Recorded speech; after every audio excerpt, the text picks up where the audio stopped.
আজি পবিত্ৰ ৰমজান মাহৰ পিছত আমি সমগ্ৰ বিশ্ববাসীয়ে আজি ঈদ উল ফিতৰৰ নামাজ সম্পাদন কৰিলে সমগ্ৰ বিশ্ববাসীয়ে।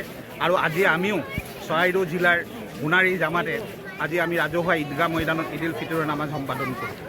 এই আপাততে আমি বিশ্বৰ শান্তি কামনা কৰিছোঁ আৰু সকলো ধৰ্মাৱলম্বী লোকসকলৰ মাজত যাতে শান্তি সম্প্ৰীতি বিৰাজ থাকে তাৰ কাৰণে মহান আল্লাহ তাআলাৰ ওচৰত দোৱা কৰিছোঁ আৰু আশা ৰাখিছোঁ যে আগন্তুক দিনবোৰত যাতে আমি সমূহ ধৰ্মাৱলম্বী লোকসকলে ভাৰতীয় সংবিধানখনক এখন গীতা, এখন কোৰাণ, এখন বাইবেল হিচাপে গণ্য কৰি আমি ধৰ্মীয় নিৰপেক্ষতা যাতে আমি বজাই ৰাখোঁ আৰু সেইকাৰণে আমি মহান আল্লাহ তাআলাৰ ওচৰত সকলোৱে দোৱা কৰিছোঁ শান্তি সম্প্ৰীতি যাতে জীয়াই থাকক, সকলো ধৰ্মাৱলম্বী লোকৰ মাজত যাতে ভাতৃত্ববোধ জীয়াই ৰাখক আৰু সমগ্ৰ বিশ্বতে শান্তিৰ পৰিৱেশ যাতে গঢ়ি উঠক। সেইলৈ আমি সকলোৱে আজি ঈদগাহ ময়দানত ৰাজহুৱাভাৱে দোৱা কৰিলোঁ এই ঈদ উল ফিতৰত। আৰু সকলোকে এইখিনিতে আগন্তুক অসমবাসীলৈ আমাৰ বহাগীৰ ওলগ জনালোঁ।